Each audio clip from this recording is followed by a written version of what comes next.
जय हिंद साथियों। कैसे हैं आप सभी। स्टडी विद शैलेंद्र में आपका स्वागत है और हम एमपी पटवारी के लिए इतिहास की क्लासेस डिस्कस कर रहे हैं और ये हमारी क्लास नंबर 4 रहेगी, राइट। देखिए, हम जो है साथियों अपने प्रीवियस वीडियोस के अंदर जो है वो धर्म ग्रंथों को डिस्कस कर चुके हैं। इसके अलावा हम ऐतिहासिक ग्रंथों को भी डिस्कस कर चुके हैं। हम विदेशी यात्रियों के विवरण को डिस्कस कर रहे थे, जिसमें हमने यूनानी रोमन लेखकों के बारे में ऑलरेडी डिस्कशन कर लिया है, राइट। हम अब जो है वो चीनी लेखकों के बारे में डिस्कस करेंगे, राइट। सो चीनी लेखकों में अगर हम बात करें साथियों, तो चीनी लेखकों में हम सिर्फ दो लोगों के नाम ही जो है वो पढ़ेंगे, जिनके बारे में जानना है, काफ़ी इंपॉर्टेंट है। इनसे लगातार प्रश्न पूछे जाते रहते हैं। जैसे इसमें एक आपका फाइयान है, कौन है, फाइयान है, और एक आपका हेनसांग है, राइट। हुएन सांग, क्लियर।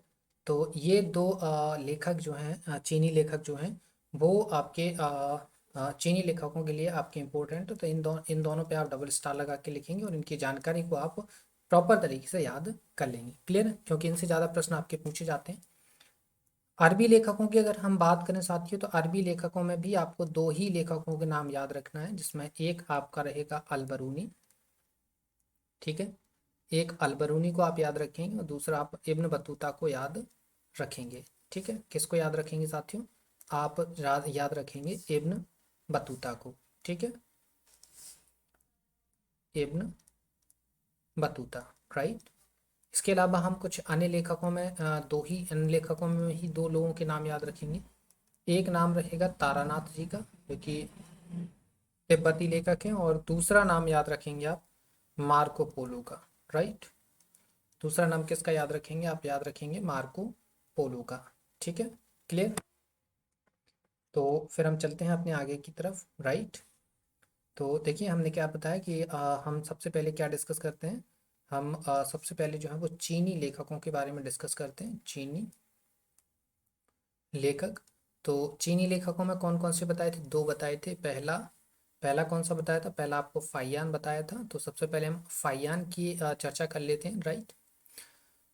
फाइयन की अगर हम बात करें साथियों, तो फाइयन किसके समकालीन था। अगर हम देखें कि फाइयन किसके समकालीन था या किसके शासन काल में भारत आया था, तो फाइयान जो है साथियों, वो चंद्रगुप्त चंद्रगुप्त द्वितीय के शासनकाल में आया था, जिसको हम जो है वो विक्रमादित्य के नाम से भी जानते हैं, ठीक है। क्या नाम से जानते हैं इसको, हम विक्रमादित्य के नाम से भी जानते हैं, क्लियर।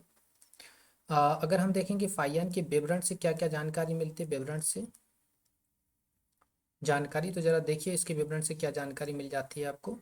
तो फाइयान के विवरण से जानकारी मिलती है मध्य प्रदेश के समाज, मध्य प्रदेश के समाज व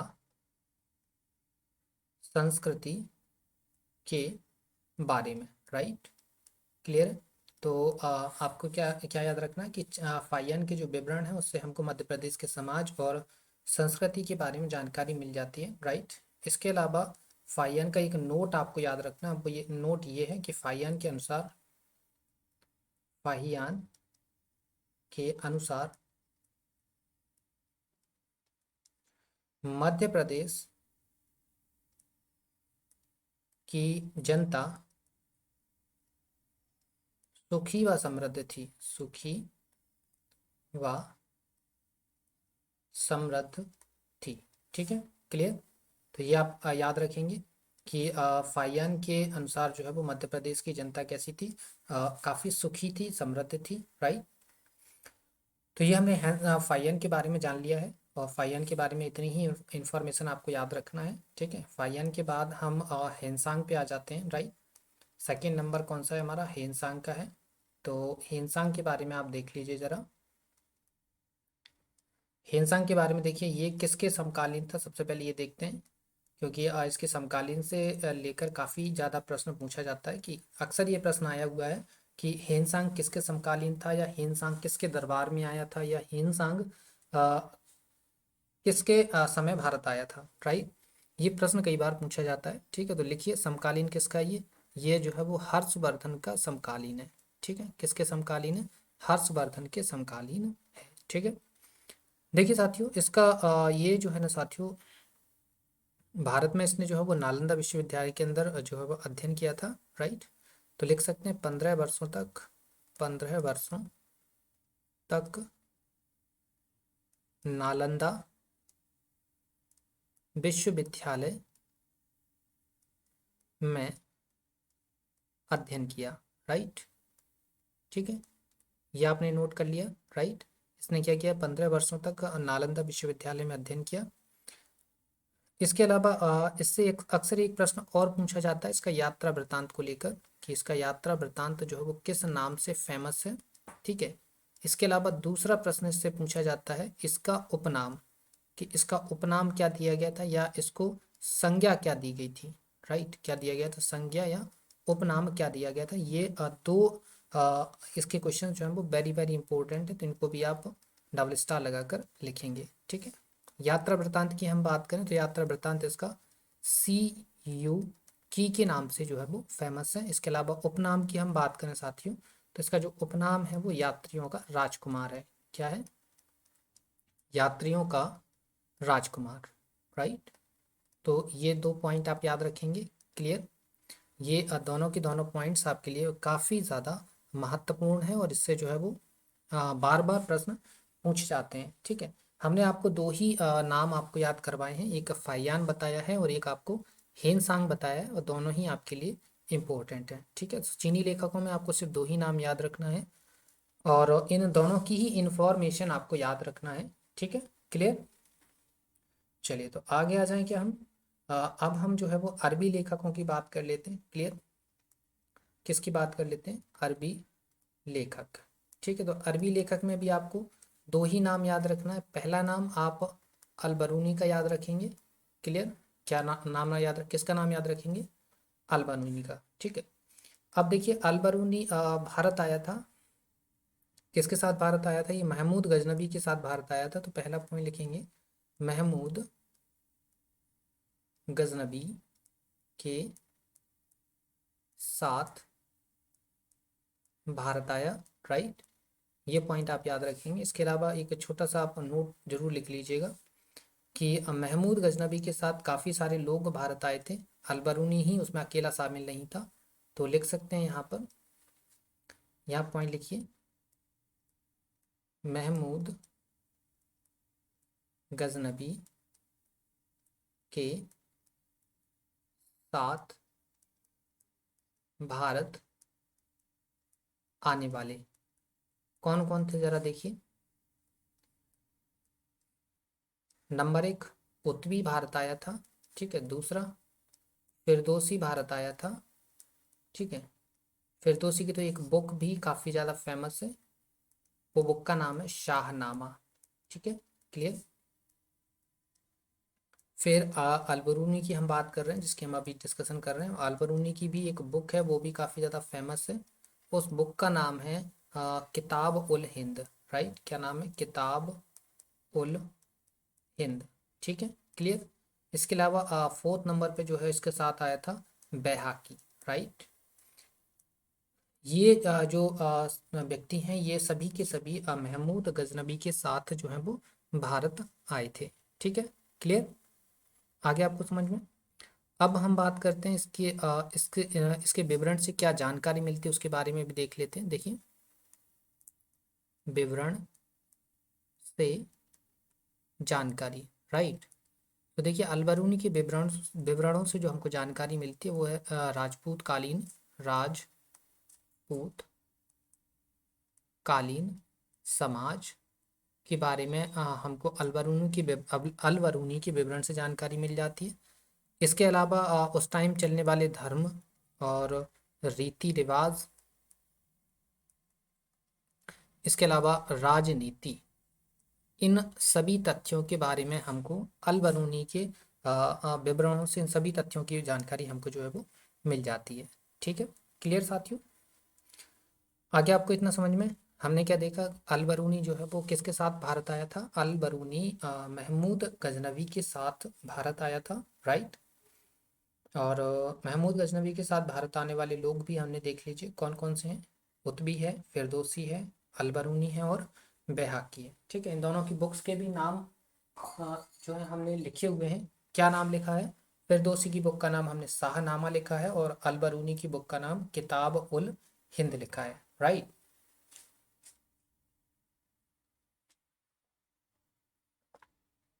क्लियर है साथियों? विवरणों से मिलने वाली जानकारी भी हमने देख ली है। अब हम दूसरे लेखक की बात कर लेते हैं। राइट। दूसरा लेखक कौन सा है हमारा? दूसरा लेखक है हमारा Ibn Battuta. Right. Ibn Battuta. ठीक है। क्लियर। इब्न बतूता की अगर हम बात करें साथियों, तो ये जो है वो किसका समकालीन है, ये भी देख लीजिए जरा। क्योंकि देखिए साथियों, ये समकालीन वाला प्रश्न है ना, बहुत ही ज़्यादा इंपॉर्टेंट होता है। किसी के साथ भी अगर ये जुड़ा हुआ है कि समकालीन, तो उसको आपको 100% याद रखना है। ये प्रश्न काफ़ी ज़्यादा पूछा जाता है समकालीन से रिलेटेड। आपसे पूछा जाएगा इब्न बतूता किसके समकालीन था, अल बरूनी किसके समकालीन था, ठीक है, कबीर दास किसके समकालीन थे, ठीक है। ये सब प्रश्न पूछे जाते हैं। ठीक है, तो समकालीन वाले प्रश्न आपको याद रखना है। ठीक है। ये किसके समकालीन था? तो ये जो है साथियों, मोहम्मद बिन तुगलक के समकालीन था। किसके? मोहम्मद बिन तुगलक। राइट। ये मोहम्मद बिन तुगलक के समकालीन था। क्लियर है? देखिए, अगर हम इसकी रचना की बात करें साथियों, रचना की, तो इसकी जो रचना है उसका नाम है किताब उल रहला। क्या है? किताब उल रहला। राइट। और विवरण से जानकारी अगर हम देखें, विवरण से जानकारी, तो इसके इब्न बतूता के विवरण से क्या जानकारी मिलती है?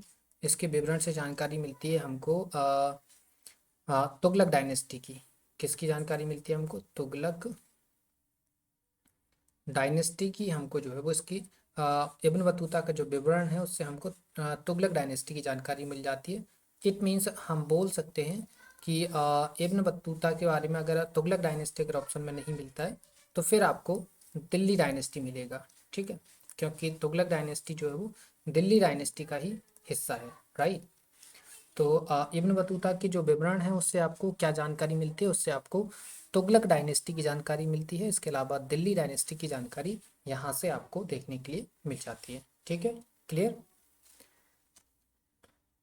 चलिए, तो अब हम क्या करते हैं, हम कुछ अन्य लेखकों के बारे में बात कर लेते हैं। राइट। हमें जो कि लिखा हुआ था कि अन्य लेखक, इनके बारे में भी चर्चा कर लेते हैं। अन्य लेखक। राइट। तो सबसे पहले हम किसके बारे में बात करते हैं? सबसे पहले हम तारानाथ जी के बारे में बात कर लेते हैं। राइट। तारानाथ। ठीक है। तारानाथ के बारे में आपको बताया था, ये तिब्बती लेखक हैं। कैसे लेखक हैं? तिब्बती लेखक हैं। राइट। क्लियर। और ये जो हैं वो बौद्ध धर्म के अनुयायी हैं। किससे? बौद्ध धर्म के अनुयायी। राइट। बौद्ध धर्म के अनुयायी हैं। और इनकी बात करें तो इन्होंने जो है वो इनकी रचनाएं अक्सर पूछी जाती हैं आपके एग्जाम के अंदर, तो रचना इंपॉर्टेंट है। रचना लिख लीजिए। रचना है इनकी कंग्यूर व तंगीर। ठीक है। क्लियर। सेकेंड हम बात करें तो सेकेंड में हम जो है वो मार्को पोलो की बात कर लेते हैं। Marco Polo. Right. Marco Polo की अगर हम बात करें तो इसको मार्को पोलो को साथियों मध्यकालीन मध्यकालीन भारत के यात्रियों का राजकुमार कहा जाता है। ठीक है, इसको क्या बोला जाता है? मध्यकालीन भारत के यात्रियों का राजकुमार। राइट। इसके विवरण से जानकारी देखें, अगर हम विवरण से जानकारी, मार्को पोलो के विवरण से क्या जानकारी मिलती है, तो इसके विवरणों में आपको पांड्य राज्य का इतिहास जो है वो देखने के लिए मिलेगा। ठीक है। क्या मिलेगा साथियों? आपको पांड्य राज्य के विवरण, पांड्य राज्य का इतिहास आपको देखने के लिए मिल जाएगा। किसमें? मार्को पोलो के विवरणों में। राइट। क्लियर है? आगे आपको समझ में? Just 1 minute.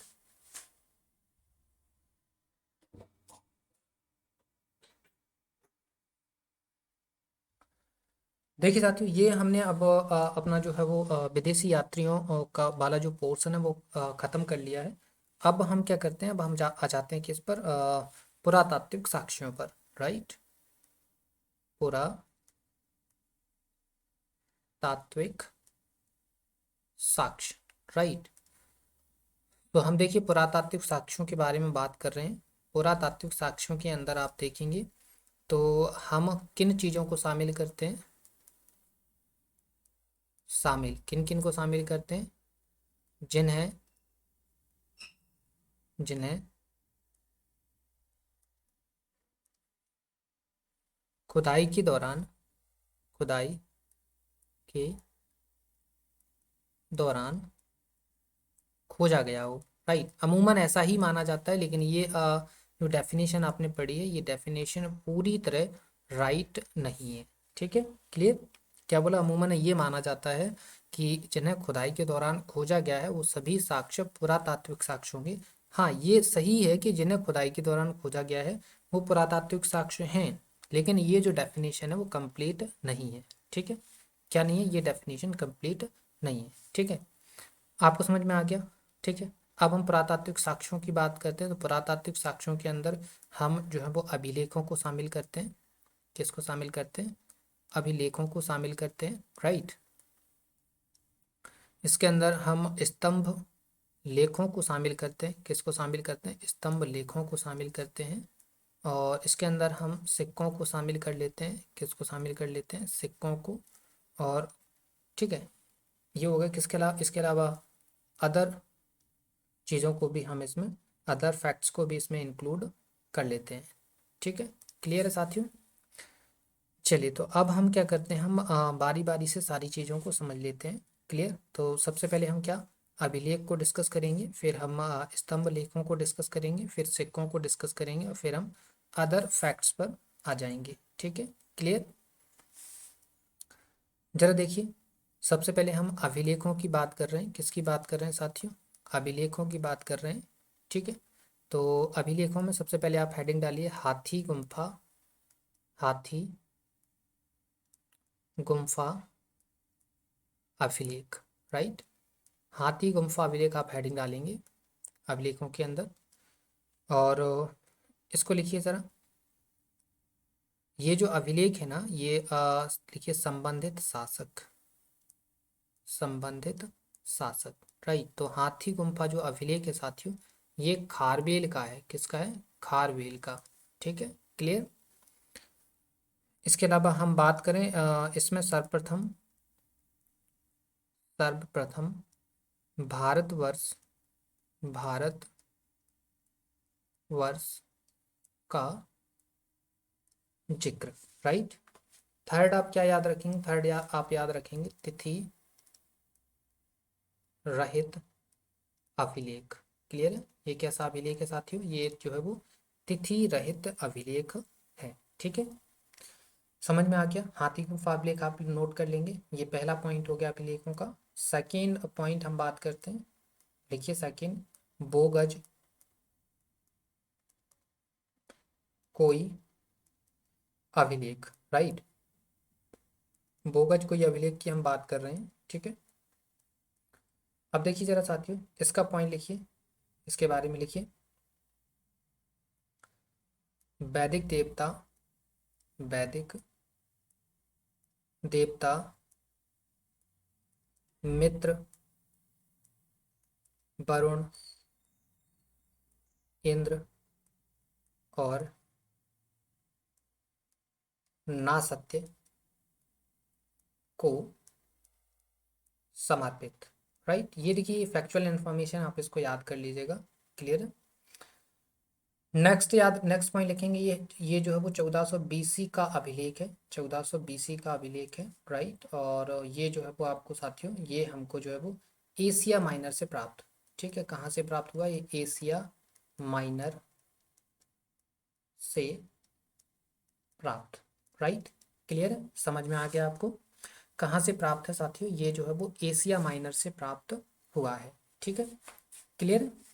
तो ये आपको समझ में आ गया, बोगज कोई अभिलेख वैदिक देवता मित्र, वरुण, इंद्र और नासत्य को समर्पित है। 1400 BC का ये अभिलेख है, और एशिया माइनर से हमको ये जो है वो प्राप्त हुआ है, ठीक है। नेक्स्ट पॉइंट लिखेंगे आप। नेक्स्ट इम्पोर्टेंट अभिलेख आपका है एरन अभिलेख। कौन सा अभिलेख है? एरन अभिलेख। ये काफ़ी महत्वपूर्ण अभिलेख है, इसको आप लिखेंगे ज़रा। देखिए मेरे साथियों, ये जो अभिलेख है ना, ये भानुगुप्त का अभिलेख है। किसका अभिलेख है? भानुगुप्त का। ठीक है। इसके अलावा सेकंड पॉइंट लिखिए इसका। इसमें सती प्रथा, सती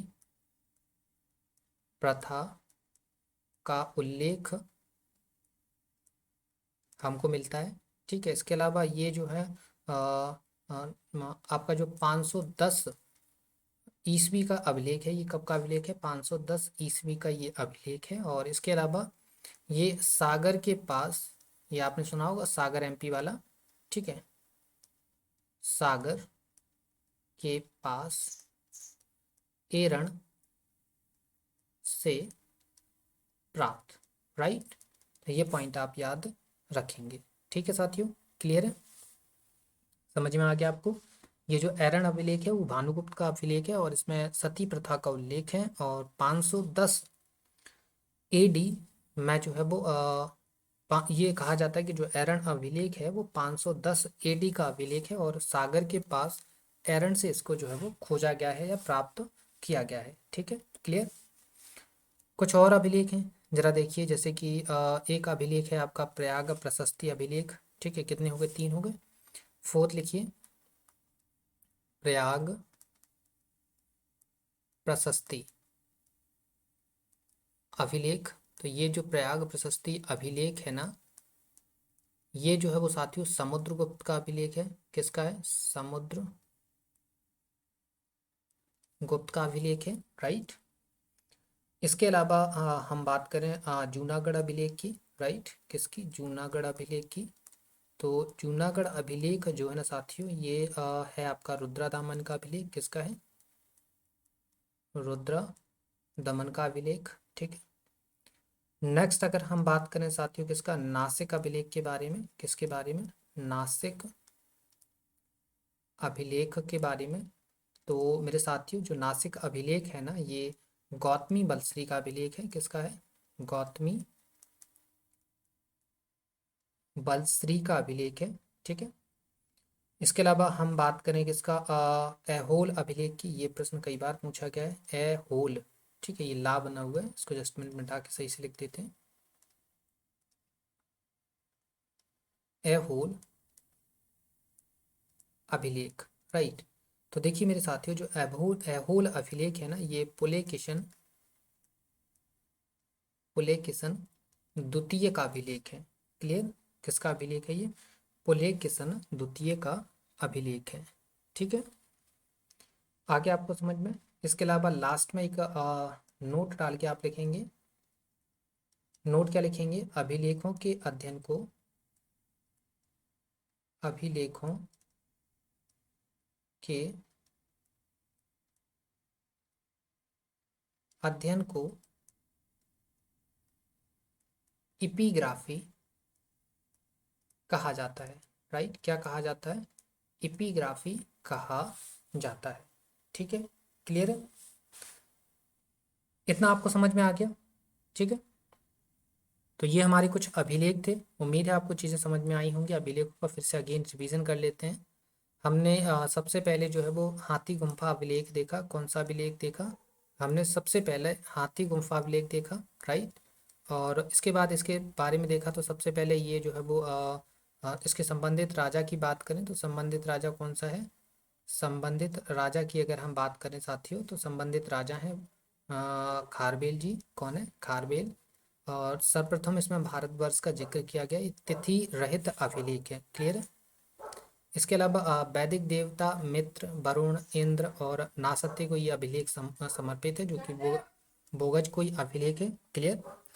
और साथियों अगर हम बात करें तो ये जो अभिलेख है वो 1400 BC का अभिलेख है और एशिया माइनर से इसको प्राप्त किया गया है। ठीक है। एरन अभिलेख की हम बात करें तो ये भानुगुप्त का अभिलेख है, इसमें सती प्रथा का उल्लेख है। ठीक है। और 510 एडी का ये अभिलेख है, सागर के पास से इसको प्राप्त किया गया है। ठीक है, ये कुछ और अभिलेख हैं जो आपने देख लिए होंगे। राइट। इसके बाद अब हम आ जाते हैं किस पर? अब हम आ जाते हैं स्तंभ लेख पर। ठीक है, किस पर आ जाते हैं? हम आ जाते हैं स्तंभ लेख। राइट, किसकी बात करते हैं? अब हम बात करते हैं स्तंभ लेख की। क्लियर? तो देखिए मेरे साथियों, सबसे पहला हम स्तंभ लेख है जो कि इसका नाम है गरुड़ स्तंभ लेख। राइट, कौन सा है? गरुड़ स्तंभ लेख। ठीक है, देखिए इसका संबंध देखें अगर हम संबंध, तो इसका संबंध है साथियों हेलियोडोरस के साथ। किसके साथ है इसका संबंध? हेलियोडोरस के साथ। राइट, हेलियोडोरस के साथ। ठीक है, क्लियर? अगर स्थान की हम बात करें, गरुड़ स्तंभ कहाँ पर मौजूद है, तो ये जो है वो गरुड़ स्तंभ आपको साथियों बेसनगर, बेसनगर जिसे हम वर्तमान में किस नाम से जानते हैं? वर्तमान में इसे हम विदिशा के नाम से जानते हैं। किस नाम से जानते हैं? इसको हम वर्तमान में विदिशा के नाम से जानते हैं। यहाँ पर आपको जो है वो क्या मिल जाएगा? ये गरुड़ स्तंभ देखने के लिए मिल जाएगा। ठीक है, थर्ड चीज़ आपके बारे में, इसके बारे में आप याद रखेंगे, वो क्या याद रखेंगे कि इससे इससे भागवत धर्म की जानकारी प्राप्त होती है। राइट, क्या प्राप्त होती है इससे साथियों? भागवत धर्म की जानकारी प्राप्त हो जाती है। ठीक है, नेक्स्ट स्तंभ लेख की बात करें तो उसका नाम है भीतरी भीतरी स्तंभ लेख। राइट, भीतरी स्तंभ लेख जो कि हमारा दूसरा स्तंभ लेख है। इसका अगर हम संबंधित शासक की बात करें साथियों, किसकी बात करें? संबंधित शासक की अगर हम बात करें साथियों, तो ये है स्कंदन गुप्त। कौन है? स्कंदन गुप्त। ठीक है, क्लियर? इसके अलावा हम सेकंड पॉइंट पे अगर हम बात करें साथियों, इससे जानकारी क्या मिलती है? तो जानकारी भीतरी स्तंभ से हमको जो जानकारी मिलती है वो ये मिलती है कि हूणों द्वारा हूणों द्वारा भारत पर किए जाने वाले पहले आक्रमण के बारे में। ठीक है, आपका जो भीतरी स्तंभ लेख है ना, ये आपको किस कौन सी जानकारी प्रोवाइड प्रोवाइड करवाता है? ये जानकारी प्रोवाइड प्रोवाइड करवाता है भारत पर जब हूणों ने सबसे पहला आक्रमण किया था, उस आक्रमण की जानकारी आपको जो है वो भीतरी स्तंभ लेख से मिल जाती है। ठीक है, क्लियर? चलिए, तो हमारे ये स्तंभ लेख थे, उम्मीद है आपको समझ में आ गए होंगे।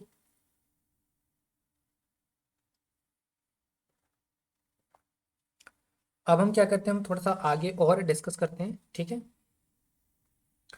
अब हम सिक्कों के बारे में बात कर लेते हैं थोड़ा सा, इसके बारे में, सिक्कों के बारे में, और इसके बाद हम अपना जो है टॉपिक एंड कर देंगे। ठीक है, सिक्कों के बारे में अगर हम बात करें साथियों,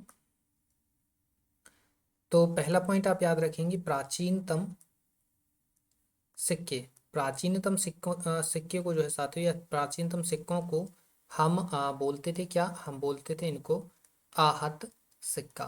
ठीक है, क्लियर? तो पहला पॉइंट आप नोट क्या करेंगे? पहला पॉइंट आप नोट करेंगे, प्राचीनतम सिक्कों को क्या कहा जाता है? आहत सिक्का कहा जाता है। ठीक है, नेक्स्ट पॉइंट याद रखेंगे। नेक्स्ट पॉइंट यहाँ पे लिखिए, इन्हें इन्हें जस्ट 1 मिनट। जो आपके जो आहत सिक्के हैं ना साथियों, इन आहत सिक्कों को इसके बारे में लिखना है, आहत सिक्कों के बारे में, कि साहित्य में इन्हें साहित्य में कपारसण कहा जाता है। ठीक है, क्या कहा जाता है इनको? कपारसण कहा जाता है। किसमें? साहित्य में। ठीक है, क्लियर? नेक्स्ट पॉइंट लिखिए, नेक्स्ट पॉइंट लिखेंगे आप, सर्वप्रथम सर्वप्रथम सिक्कों पर लेख लिखने का कार्य यवन शासकों द्वारा किया गया। लिखने का कार्य यवन शासकों द्वारा किया गया। राइट, क्लियर है मेरे साथियों? आगे आपको समझ में। एंड थर्ड देखिए ज़रा, थर्ड पॉइंट आप लिखेंगे जो कि काफ़ी ज़्यादा महत्वपूर्ण है। ठीक है, पॉइंट ये है कि समुद्रगुप्त को उसके सिक्कों पर, उसके सिक्कों पर वीणा वादन, वीणा वादन करते हुए दिखाया गया है, करते हुए दिखाया गया है। ठीक है, जिस कारण माना जाता है, माना जाता है कि जो समुद्रगुप्त था ना, कौन? समुद्रगुप्त संगीत प्रेमी था, समुद्रगुप्त संगीत प्रेमी था। ठीक है, क्लियर है? ये 3 पॉइंट्स आपको याद रखना है। क्लियर है? रखेंगे ही रखेंगे याद, बिल्कुल याद रखेंगे कि प्राचीनतम सिक्कों को हम क्या बोलते हैं साथियों? प्राचीनतम सिक्कों को हम आहत सिक्का बोलते हैं। क्या बोलते हैं इनको? आहत सिक्का बोलते हैं, और इनको साहित्य में कपार्षण भी बोला गया है। ठीक है, इसके अलावा सर्वप्रथम सिक्कों पर लेख लिखने का कार्य यवन शासकों द्वारा किया गया था, और समुद्रगुप्त को उसके सिक्कों पर वीणा वादन करते हुए दिखाया गया है, जिस कारण माना जाता है कि समुद्रगुप्त संगीत प्रेमी था। ठीक है, क्लियर है? तो ये हमारा आज का टॉपिक था। उम्मीद है आपको ये लेक्चर पसंद आया होगा। लेक्चर अच्छा लगे तो वीडियो को लाइक ज़रूर कर दीजिएगा, और कोई भी कमी भी आपको नज़र आती है, वीडियो के अंदर कोई कमी नज़र आती है तो उसको भी बताइएगा, कमेंट सेक्शन में उसको भी मेंशन करिएगा, उसको भी दूर हम जरूर करेंगे। ठीक है, तो बस आपसे एक ही रिक्वेस्ट रहेगी क्या, कि वीडियो को लाइक ज़रूर करिए, वीडियो को शेयर करिए, चैनल को सब्सक्राइब कर दीजिएगा। ठीक है, मिलते हैं आपसे नेक्स्ट वीडियो में, तब तक के लिए धन्यवाद।